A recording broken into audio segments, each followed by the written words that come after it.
এমনিতেই এশিয়ান কাপের মূল পর্বের লড়াই থেকে আগেই ছিটকে গিয়েছে টিম ইন্ডিয়া। গোটা বাছাই পর্বে এক ম্যাচেও জয়ের মুখ দেখেনি ভারত। অনেকগুলি ম্যাচের পর টিম ইন্ডিয়া জয়ের মুখ দেখল। ভারত হংকংকে হারালো 2-1 গোলে। দেশের মাটিতে এটাই কোচ খালিদ জামিলের প্রথম জয়। তিনি এলেন, তিনি দেখলেন, তিনি জয় করলেন। কথা হচ্ছে রায়ান উইলিয়ামসের, যার জন্ম ভারতের মাটিতে নয়, তবে তিনি ভারতীয় বংশোদ্ভূত।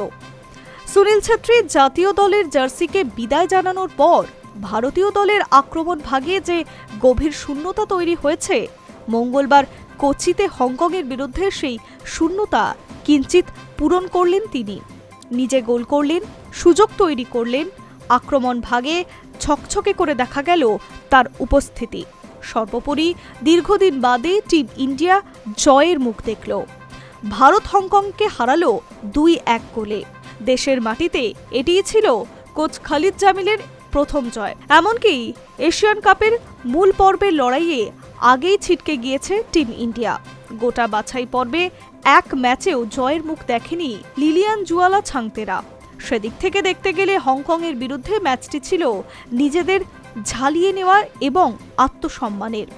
সেই আত্মসম্মানের লড়াইয়ের শুরুটা বেশ ভালো করেছিল টিম ইন্ডিয়া। কার্যত গোটা প্রথমার্ধের দাপট ছিল ভারতীয় দলের। ম্যাচের 4 মিনিটেই অভিষেকের ম্যাচে নামা উইলিয়ামসের প্রথম গোলটি পেয়ে যান। মাঠের ডান প্রস্থ থেকে দুর্দান্ত ক্রস বক্সে পাঠান মনবীর। নিখুঁত দক্ষতায় সেই বল জালে জড়ালেন অস্ট্রেলিয়ার জন্মানো ভারতীয় ফুটবলার। এরপর প্রথমার্ধে একাধিক আক্রমণ শানায় ভারত। বস্তুত গোটা প্রথমার্ধে টিম ইন্ডিয়াকে বেশ ঝকঝকে দেখায়। সুযোগ 2-1টা তৈরি হয়েছিল, কিন্তু কাজের কাজ হয়নি।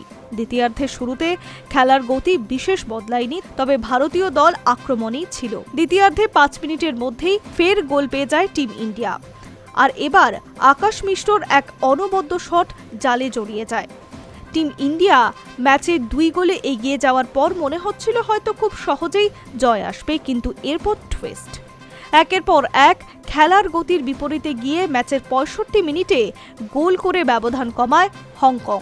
ভারতীয় রক্ষণভাগের ভুল বোঝাবুঝির সুযোগ হলেও গোল করে যান এভারটন। এরপর গোল শোধ করার চেষ্টা করছিল হংকং, কিন্তু কাজে আসেনি।